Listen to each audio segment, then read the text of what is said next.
Saya telah mencoba mengembangbiakan PSB dalam galon transparan. Tetapi saya khawatir, jangan-jangan yang berkembang biak dalam galon itu bukan PSB. Bagaimana cara mengetahui bahwa yang berkembang biak dalam galon itu benar PSB? Tolong jelaskan ciri-ciri cairan yang dipenuhi PSB. Tentu, kekhawatiran Anda sangat wajar. Mengembangbiakkan PSB, fotosintetik bakteria, memang membutuhkan kondisi yang tepat agar yang tumbuh adalah bakteri fotosintetik yang kita inginkan, bukan mikroba lain yang tidak bermanfaat atau bahkan merugikan. Berikut adalah ciri-ciri cairan yang kemungkinan besar sudah berhasil dipenuhi oleh PSB. Ciri-ciri cairan yang dipenuhi PSB. 1. Warna khas. Ini adalah indikator paling utama. Merah bata, merah kecoklatan, warna ini adalah yang paling umum dan ideal untuk menunjukkan keberadaan PSB. Warna merah berasal dari pigmen karotenoid dan bakterioklorofil yang dimiliki PSB untuk menangkap energi cahaya.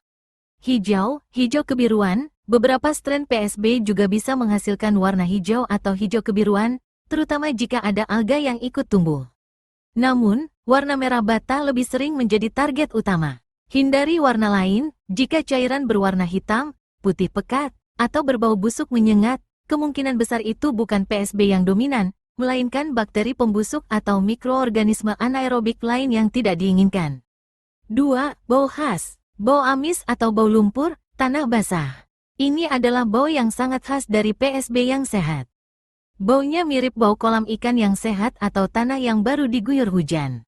Bau ini berasal dari senyawa yang dihasilkan oleh PSB. Hindari bau busuk, jika baunya seperti telur busuk, bau belerang, H2S yang kuat, itu bisa menandakan dominasi bakteri anaerobik yang menghasilkan gas H2S, yang tidak ideal atau bahkan bisa berbahaya bagi tanaman.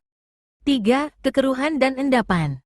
Cairan keruh kemerahan, cairan akan terlihat keruh karena suspensi sel-sel PSB. Endapan tipis di dasar, kadang-kadang akan ada endapan tipis berwarna merah atau kecoklatan di dasar galon, yang merupakan akumulasi sel-sel PSB. Ini normal. Lapisan di permukaan, terkadang bisa muncul lapisan tipis di permukaan, terutama jika ada sedikit kontaminasi atau kondisi kurang ideal. Namun, jika lapisan ini tebal dan berlendir, perlu diwaspadai. 4. Lokasi pertumbuhan. PSB adalah bakteri fotosintetik, artinya mereka membutuhkan cahaya untuk tumbuh. Oleh karena itu, galon yang berisi PSB harus diletakkan di tempat yang terkena sinar matahari langsung, atau setidaknya cahaya terang, sepanjang hari. Jika galon diletakkan di tempat gelap dan muncul warna merah, itu sangat mencurigakan dan kemungkinan besar bukan PSB. 5. Tidak ada pertumbuhan jamur atau alga yang berlebihan. Meskipun sedikit alga hijau mungkin muncul, terutama jika ada nutrisi berlebih, pertumbuhan jamur atau alga yang sangat dominan, misalnya lumut hijau tebal, bisa menunjukkan bahwa kondisi tidak optimal untuk PSB atau ada kontaminasi yang serius. Ringkasan ciri-ciri utama PSB yang berhasil. Warna, merah bata, merah kecoklatan adalah yang paling ideal. Hijau, hijau kebiruan juga mungkin. Bau, amis atau bau lumpur, tanah basah yang khas. Lokasi, tumbuh di bawah paparan sinar matahari langsung. Apa yang harus dilakukan jika ragu? Jika Anda melihat warna yang tidak sesuai atau bau yang busuk, ada beberapa kemungkinan. Kontaminasi, ada mikroorganisme lain yang tumbuh lebih dominan. Nutrisi tidak seimbang, komposisi nutrisi, telur, micin, del, mungkin tidak pas. Cahaya kurang, PSB tidak mendapatkan cukup cahaya untuk berfotosintesis.